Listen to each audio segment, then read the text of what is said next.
नमस्कार साथियों, स्वागत है आपका अपने YouTube channel YK online education में। इसलिए हमने उनके सिलेबस के आधार पर एक प्रैक्टिस सेट तैयार किया है। तो आप लोगों के पास यदि 20 नंबर की हिंदी पूछी जानी है तो आप लोग बिल्कुल भी उन्हें हल्के में मत लीजिएगा। मैंने पहले से ही आपको बताया है, बहुत सारे टॉपिक्स मैंने आपकी सिलेबस के अकॉर्डिंग आपको पढ़ाए भी हैं और उसी के आधार पर आज ये प्रैक्टिस सेट भी मैंने तैयार किया है। तो चलिए जानते हैं। यदि आपने अभी तक चैनल को सब्सक्राइब नहीं किया है तो कर लीजिए, अपने दोस्तों के साथ शेयर करना बिल्कुल भी ना भूलिए और सेशन पसंद आए तो एक लाइक ज़रूर कीजिएगा। चलिए, सबसे पहला हमारा प्रश्न है, जिन शब्दों में लिंग वचन कारक के आदि से कोई विकार उत्पन्न ना हो उन्हें कहते हैं। तो यहाँ पे ध्यान रखिए, विकार उत्पन्न ना हो कह रहे हैं ना, तो उन्हें अविकारी शब्द कहते हैं। ठीक, और किस आधार पे? लिंग वचन कारक के आधार पर परिवर्तन नहीं होता है। और मतलब नहीं, विकार मतलब परिवर्तन। तो जिनमें विकार नहीं होता है इन आधार पे, तो वो कौन से होते हैं? अविकारी होते हैं। ठीक, दूसरा है अव्यय। अव्यय और अविकारी एक ही होता है। ठीक है, जो ये हम अविकारी की बात कर रहे हैं यही अव्यय, इन्हीं को अव्यय भी कहते हैं। तो कह रहे हैं कि अव्यय शब्द के कितने भेद हैं? तो कितने भेद हैं? बिल्कुल 4 इसके भेद होते हैं। कौन कौन से? सबसे पहला होता है क्रिया विशेषण अव्यय, दूसरा होता है संबंध बोधक अव्यय, तीसरा होता है समुच्चय बोधक अव्यय और चौथा होता है विस्मयादि बोधक अव्यय। तो ये कितने होते हैं? 4 होते हैं। ठीक, चलिए नंबर तीसरा हमारा प्रश्न है, निम्नलिखित में से विकारी शब्द कौन से हैं? अब ये विकारी शब्द पूछ रहे हैं। ठीक है, तो यहाँ पे हमें बताना, विकारी का मतलब जिसमें लिंग वचन कारक के आधार पर परिवर्तन होता है तो वो विकारी होते हैं। तो देखो यहाँ पे जो इसका आंसर जो है वो है मनुष्य। ठीक है, क्योंकि मनुष्य का अगर हम यहाँ पे आप शब्द देख पा रहे होंगे तथापि, तथापि का हम लिंग वचन कारक कुछ नहीं है। ठीक है, मतलब लिंग वचन कारक काल इस आधार पर यहाँ पे कोई भी परिवर्तन नहीं होता है, बल्कि का भी नहीं होता है, एवं भी नहीं होता है। ठीक है, तो मनुष्य जो शब्द है इसका क्या हो, इसमें क्या है? ये एक विकारी शब्द है। ठीक है, मनुष्य का हम मनुष्यों कर सकते हैं, है ना। तो इस तरह से मतलब इसमें परिवर्तन संभव है। तो आप देख पा रहे होंगे इसमें डी ऑप्शन सही है। ठीक, चलिए चौथा हमारा प्रश्न है, निम्नलिखित में से अविकारी शब्द कौन सा है? अब आपको अविकारी बताना है, यानी कि जिसमें कोई भी परिवर्तन नहीं होता है। तो देखिए यहाँ पर सफलता है, चंद्रमा है, इसलिए है और पशु है। तो देखो इसलिए जो शब्द है ना, इसका ना कोई लिंग है, क्योंकि हम अगर स्त्रीलिंग के शब्द मतलब स्त्रीवाची कोई वाक्य है उसके साथ अगर हम इसलिए का प्रयोग करेंगे तो भी इसलिए ही होगा। किसी भी शब्द के बीच में अगर आपको इसलिए दिखता है तो इसलिए का ना तो कोई लिंग परिवर्तन होता है, ना कोई वचन, ना कोई काल, ना कोई कारक। ठीक है, तो ये मतलब ये शब्द ऐसा है जो हमेशा अपरिवर्तित रहता है ना। तो इसलिए इसको कहते हैं अविकारी शब्द। ठीक, चलिए इसके बाद पांचवा हमारा प्रश्न है, वह घोड़ा बहुत तेज दौड़ता है। तो इस वाक्य में तेज शब्द क्या है? तो इस वाक्य में क्या है? तेज। देखो यहाँ पर एक वाक्य आपके पास दिया है, वह घोड़ा बहुत तेज दौड़ता है। तो दौड़ना तो यहाँ पे क्या है? क्रिया। और इसके जस्ट पहले आप देख पा रहे होंगे एक शब्द जुड़ा हुआ है तेज, यानी कि दौड़ने की विशेषता क्या बता रहा है? तेज। और तेज दौड़ना क्रिया है, तो क्रिया की क्या हो गई? जो क्रिया की विशेषता बताता है। ठीक है, तो क्रिया की विशेषता कौन बता रहा है? तेज दौड़ा। दौड़ तो रहा है लेकिन कैसे दौड़ा? तेज दौड़ रहा है। तो दौड़ने की विशेषता बता रहा है तेज, तो इसलिए दौड़ तेज क्या हो जाएगा? क्रिया विशेषण हो जाएगा। ठीक है, जो शब्द आपकी इसकी पहचान करोगे तो कैसे करोगे? जो मुख्य उसमें क्रिया होगी, तो क्रिया क्या है? दौड़ना, तो उसके जस्ट पहले जो शब्द लगा होगा तो जो उसकी विशेषता बता रहा होगा, ठीक है, तो वो क्या हो जाएगा? उस क्रिया विशेषण हो जाएगा। ठीक, चलिए अगला प्रश्न है, छठा प्रश्न, वह आजीवन काम करता रहा। इस वाक्य में आजीवन शब्द क्या है? तो आजीवन शब्द क्या है? बिल्कुल इसमें जो रीतिवाचक क्या है? ये रीतिवाचक क्रिया विशेषण है ये। ठीक है, क्योंकि जो आजीवन शब्द है वो एक रीति यानी एक परंपरा, एक कह सकते हैं ना कि आजीवन यानी कि जन्म से, ठीक है, हमेशा मतलब जीवन भर कह सकते हैं। तो एक लंबा समय जहाँ पर दिखाता है वो एक रीतिवाचक क्रिया विशेषण या रीतिवाचक क्रिया विशेषण या अव्यय के नाम से जाना जाता है। ठीक, चलिए सातवां हमारा प्रश्न है, निम्नलिखित में से विकारी शब्द कौन से हैं? तो विकारी शब्द हमने बताए थे कौन से होते हैं? संज्ञा, सर्वनाम, विशेषण और क्रिया। ये शब्द क्या होते हैं? विकारी। यानी कि जो मैंने बताया था विकारी शब्द क्या होता है? जिनमें लिंग, वचन और कारक के आधार पर परिवर्तन होता है वो विकारी होते हैं। और विकारी शब्द कौन से होते हैं? जैसे संज्ञा शब्द हो गया, उसमें भी परिवर्तन हो सकता है, सर्वनाम में भी परिवर्तन हो सकता है, विशेषण में भी और क्रिया में भी परिवर्तन हो सकता है, इसलिए इनको हम कहते हैं विकारी शब्द। ठीक, चलिए 8वां हमारा प्रश्न है, वह भीतर बैठकर खा रहा था। इस वाक्य में भीतर कौन सा क्रिया विशेषण है? तो कौन सा है? आप थोड़ा सा दिमाग लगाइए। बिल्कुल सीधी सी बात है, वो एक स्थान की बात कर रहा है। भीतर जो शब्द है वो क्या है? एक स्थान है ना। तो वहाँ पे वो भीतर यानी स्थानवाचक क्रिया विशेषण के अंदर आएगा। ठीक, अगला प्रश्न है हमारा, वह स्वयं यहाँ नहीं आना चाहती, यहाँ किस प्रकार का सर्वनाम है? तो आपको बताना है कि जो वह स्वयं यहाँ नहीं आना चाहिए। अच्छा, यहाँ पे ये पूछा जा रहा है कि जो ये अंडरलाइन किया हुआ शब्द है तो ये किस प्रकार का सर्वनाम है? तो यदि आपने मेरा सर्वनाम वाला वीडियो पढ़ा होगा तो बिल्कुल आपने इजीली इसका आंसर दे दिया होगा, क्योंकि जो स्वयं है वो क्या होता है? निजवाचक। मैंने कहा था ना, स्वयं हो गया और आप हो गया, स्वतः हो गया, ये शब्द क्या है? निजवाचक सर्वनाम, यानी कि जो अपने लिए जहाँ पे कर्ता बात करता है वहाँ पे निजवाचक सर्वनाम होता है। ठीक है, तो जो ये स्वयं शब्द है जो अंडरलाइन किया हुआ है ये क्या है? निजवाचक का उदाहरण है। ठीक है, चलिए इसके बाद है अगला हमारा प्रश्न है 10वां, अनिश्चयवाचक सर्वनाम कौन सा है? क्या, कौन, कुछ, यह। तो बताइए कौन सा है अनिश्चयवाचक? क्या है, कौन है, कुछ है या यह है? तो क्या जो है ये प्रश्नवाचक है, कौन भी प्रश्नवाचक है, यह क्या है? निश्चयवाचक है। ठीक है, तो कुछ यहाँ पे हो जाएगा इसका राइट आंसर। कुछ लोग आ रहे हैं, तो आपको क्या पता कितने लोग आ रहे हैं? कुछ भी नहीं पता। तो ये कुछ जो शब्द है वो किसी कह सकते हैं पदार्थ या किसी वस्तु, किसी स्थिति का कोई स्पष्ट बोध नहीं करा रहा है, इसलिए ये क्या है? अनिश्चयवाचक सर्वनाम है। ठीक, उम्मीद है आप लोग समझ पा रहे होंगे। अगर समझ में आ रहा है तो लाइक भी ज़रूर कीजिएगा। चलिए अगला हमारा 11वां प्रश्न है, निम्न में से अन्य पुरुष बताएं। तो अन्य पुरुष देखो, मेरी, तुमने, राजू या हमारे, कौन सा होगा अन्य पुरुष? तो मैंने कहा था कि 3 पुरुष यहाँ पे होते हैं सर्वनाम के अंतर्गत। ठीक है, पहला होता है प्रथम पुरुष, तो प्रथम पुरुष में आएगा मेरी। ठीक है, और हमारा, मैं, हम, हमारा, ये अपना, ये क्या है? ये मेरा जो शब्द है वो किस में आएगा? प्रथम पुरुष में आएगा। दूसरे व्यक्ति की जहाँ पे बात हो रही है तो वो तू, तुम, तुमने, इस तरह से आप हो गया है ना। तो ये तो मध्यम पुरुष में आ जाएगा। तो यहाँ पर एक ही शब्द है, राजू शब्द क्या है? यहाँ पे अन्य पुरुष में आएगा। अब कैसे आएगा? देखो, मान लो हम बात करते हैं ना, जब भी 2 लोग मान लो बात कर रहे हैं तो एक तो वहाँ पे मैं हूँ, ठीक है, एक तो मैं, और एक कौन है? तुम या तुम। तो हम जब किसी दूसरे व्यक्ति से बात करते हैं तो तुम, आप, इस तरह से बात करते हैं ना। ऐसा तो नहीं बोलते हैं कि राजू, मतलब जिससे बात कर रहे हैं उसका नाम लेके तो बार बार नहीं बोलते हैं ना, हम तो उसको तुम बोलते हैं, या बड़ा है तो आप से संबोधित करते हैं। तो अगर हम दोनों वहाँ पे बात कर रहे हैं और अगर तीसरे व्यक्ति की हमें बात करनी हो तो वहाँ पे हम उस तीसरे व्यक्ति को नाम से बुलाते हैं। तो ये तीसरा जो व्यक्ति है राजू, ये क्या है?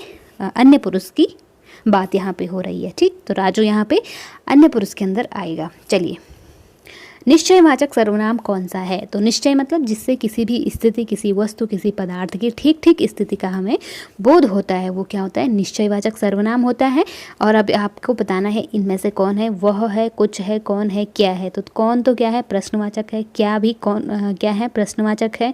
कुछ क्या है? अनिश्चयवाचक है, अभी हम ऊपर पढ़ चुके हैं। ठीक है, तो यहाँ पर वह जो शब्द है, वह घर रामू का है, तो हमने क्या है? उस घर की ठीक ठीक स्थिति का हमें बोध हो रहा है कि रामू का घर है, तो यहाँ पे वह क्या है? निश्चयवाचक सर्वनाम है। ठीक, चलिए आगे बढ़ते हैं। मैं तुमसे बात कर रहा हूँ, यह यहाँ उत्तम पुरुष बताइए। तो उत्तम पुरुष कौन है? मैं अपनी बात कर रहा हूँ ना, तो मैं यहाँ पे जो शब्द है ये क्या है? मैं उत्तम पुरुष है। ठीक, चलिए 14 हमारा प्रश्न है, इनमें से अनिश्चयवाचक सर्वनाम कौन सा है? तो बताइए अनिश्चय कौन सा है? कौन तो हमने बताया प्रश्नवाचक है। ठीक है, जो भी नहीं है अनिश्चयवाचक। तो यहाँ पे कोई और कुछ क्या है? अनिश्चयवाचक सर्वनाम के अंदर आते हैं। ठीक है, कोई और कुछ, तो ये 2 वर्ड आपको याद रखने हैं। ठीक, तो कोई आ रहा है, कोई जा रहा है, तो क्या आपको पता है कि वो कोई कौन है? अगर पता होता तो आप कोई का प्रयोग नहीं करते। तो इसलिए जो कोई शब्द है वो किसी भी स्थिति का हमें ठीक ठीक बोध नहीं करा रहा है, इसलिए वो क्या आ जाएगा, अनिश्चयवाचक सर्वनाम के अंदर आ जाएगा। ठीक, तो यहाँ पे 14वां प्रश्न जो है, हमने 14 नंबर पे 2 प्रश्न रखे हुए हैं, कोई दिक्कत नहीं, आपके फ़ायदे के लिए ही होगा ये। चलिए अगला प्रश्न भी 14वां ही है। कौन सा शब्द सकर्मक क्रिया है? तो सकर्मक क्रिया आपको बतानी है, हंसना, दौड़ना, लिखना या सोना। तो यहाँ पर जल्दी से अपना आंसर बताइए। बिल्कुल जो इसका जो सी आंसर हो जाएगा सही। ठीक है, लिखना। देखो मैंने हमेशा आपसे जब भी अभी तो हमने ये टॉपिक नहीं पढ़ा है क्रिया वाला, लेकिन क्रिया के अंदर आपको 2 बातें याद रखनी है, क्या और किसको। ठीक है, क्या और किसको। तो जहाँ पर हमें इन दोनों ही प्रश्नों का उत्तर मिलेगा वो हमेशा सकर्मक क्रिया होती है। ठीक है, अब आप इसका जो लिखना जो शब्द है उससे एक वाक्य बनाइए। क्या लिख रहा है? तो इसका उत्तर क्या मिलेगा आपको? पत्र लिख रहा है। ठीक है, किसको लिख रहा है? बहन को लिख रहा है, माता को लिख रहा है, कुछ भी इसका आंसर हो सकता है ना। तो दोनों का ही हमें क्या मिल रहा है? आंसर मिल रहा है। अब हम जैसे ऊपर वाले शब्दों को ले लें, क्या हंस रहा है, तो क्या कोई इसमें सार्थक प्रश्न बन रहा है? नहीं बन रहा है। क्या किसको हंस रहा है, तो ये भी नहीं बन रहा है कोई, क्योंकि निरर्थक प्रश्न हो जाएगा ना। फिर दौड़ना, क्या दौड़ रहा है, अगर हम मान लें कि इसका आंसर हम कहेंगे कि घोड़ा दौड़ रहा है। ठीक है, तो दूसरे का भी तो आंसर मिलना चाहिए, किसको दौड़ रहा है, तो कोई सार्थक प्रश्न नहीं बन रहा है। दोनों ही स्थिति में हमें दोनों ही प्रश्नों का उत्तर मिलना चाहिए। सोना, क्या सो रहा है, कोई आंसर नहीं है। किसको सो रहा है, कोई आंसर नहीं है। तो दोनों ही प्रश्नों का हमें उत्तर कहाँ मिल रहा है? लिखना क्रिया में मिल रहा है। क्या लिख रहा है? निबंध लिख रहा है। किसको लिख रहा है? तो टीचर ने दिया है, इसलिए मतलब एक आंसर हमें मिल रहा है ना। तो ये हो गया सकर्मक क्रिया। ठीक है, तो लिखना यहाँ पे क्या है? क्या है? सकर्मक क्रिया है। ठीक, चलिए आगे बढ़ते हैं। कर्म की दृष्टि से क्रिया के कौन से भेद हैं? कर्म के दृष्टि से क्रिया के कौन से भेद हैं? तो आपको बताना है, कर्म की दृष्टि से क्रिया के 2 ही भेद होते हैं, अकर्मक क्रिया और सकर्मक क्रिया। जब हम क्रिया वाला टॉपिक पढ़ेंगे ना, फिर आपको बहुत अच्छे से मैं समझाने वाली हूँ कि क्रिया क्या होती है। फिलहाल आप यहाँ इतना समझ लीजिए। अब आगे जो 16वां प्रश्न है, दीपू अब सुधरने लगा है। बताइए इस वाक्य में कौन सी क्रिया है? आरंभ बोधक, निश्चय बोधक या शक्ति बोधक या इच्छा बोधक। तो देखो यहाँ पे इच्छा भी नहीं है, निश्चय भी नहीं है, शक्ति भी नहीं है, ये उपभेद हैं क्रिया के। ठीक है, मुख्यतः जो क्रिया के 2 ही भेद हैं, सकर्मक और अकर्मक, लेकिन उपभेद की अगर हम बात करें तो ये उसके उपभेद है। तो यहाँ पे क्या है? सुधरने लगा है, यानी कि कुछ काम उसने क्या किया है? शुरू किया है। तो यहाँ पे आरंभ बोधक की क्रिया हो जाएगी। ठीक है, आगे 17वां हमारा प्रश्न है, जिस क्रिया से कार्य का फल कर्ता पर पड़ता है उसे क्या कहते हैं? तो उसे बिल्कुल कहते हैं अकर्मक क्रिया कहते हैं। ठीक है, जिस क्रिया से कार्य का फल कर्ता पर पड़ता है तो वो अकर्मक क्रिया होती है, और जिस क्रिया के कार्य का फल जो है कर्म पे पड़े तो वो वहाँ पे सकर्मक क्रिया होती है। ठीक है, चलिए 18वां हमारा प्रश्न है, जहाँ एक क्रिया को समाप्त होने के बाद दूसरी क्रिया हो तो पहली क्रिया को क्या कहते हैं? तो उसे कहते हैं पूर्वकालिक क्रिया। जैसे मैं अगर उदाहरण दूं, मैं घर जाकर सो गई। तो देखो यहाँ पे आप देख पा रहे होंगे 2 क्रियाएं हैं। ठीक है, एक है घर जाना, तो यहाँ पे पहले मैंने कौन सा कार्य किया? घर गई, फिर उसके बाद सो गई। तो जो ये पहले हमने बात करी तो ये हो जाएगी पूर्वकालिक क्रिया की। ठीक है, क्योंकि वो लास्ट क्रिया के बाद आ रही है, तो उसे कहते हैं पूर्वकालिक क्रिया। ठीक, फिर है, मुझे हर रोज़ शहर जाना पड़ता है। इस वाक्य में कौन सी क्रिया है? जाना पड़ता है, इसका मतलब क्या है? वो अपनी इच्छा से नहीं जा रहा है, उसे जाना पड़ता है, किसी दूसरे के वो अधीन है इसलिए उसे जाना पड़ता है। ठीक है, मजबूरी यहाँ पे बताई जा रही है, तो वो परतंत्रता बोधक हो जाएगा, यानी कि दूसरे के अधीन है, कोई काम हो सकता है उसके, इसलिए उसे जाना पड़ता है। ठीक है, तो यहाँ पे क्या है? परतंत्रता बोधक है। ठीक, 20वां हमारा प्रश्न है, सच्चरित्रता किस मूल शब्द से बना है? तो यहाँ पे देख लीजिए, जो चरित्र है यहाँ पे मूल शब्द है, उसमें स क्या लगा हुआ है, उपसर्ग लगा हुआ है, और ता जो है प्रत्यय लगा हुआ है। ठीक है, तो ये बात आपको ध्यान रखनी है, सच्चरित्रता। तो माफ़ कीजिएगा, यहाँ पे जो है सत जो है, सत उपसर्ग लगा हुआ है, और ता जो है वहाँ पे प्रत्यय लगा हुआ है। तो ऐसे बहुत सारे शब्द होते हैं जिनको बनाने के लिए उपसर्ग का भी प्रयोग किया जाता है और प्रत्यय का भी प्रयोग किया जाता है। ठीक है, तो सत, जब चरित्र शब्द में सत उपसर्ग लगा तो वो सच्चरित्र बन गया। जो त है वो आधे चौ में परिवर्तित हो गया और उसने बना दिया सच्चरित्र। ठीक है, तो यहाँ पे आपको ध्यान रखना है, कई बार पूछा भी जाएगा कि सच्चरित्रता में प्रत्यय कौन सा है और उपसर्ग कौन सा है। तो सत उपसर्ग, सत मतलब सच्चा, ठीक है, चरित्र मतलब आपको पता ही है चरित्र, और ता यहाँ पे क्या है, प्रत्यय लगा हुआ है। ठीक, चलिए इसके बाद देखो 21वां प्रश्न है हमारा, मातृत्व शब्द में कौन सी संज्ञा है?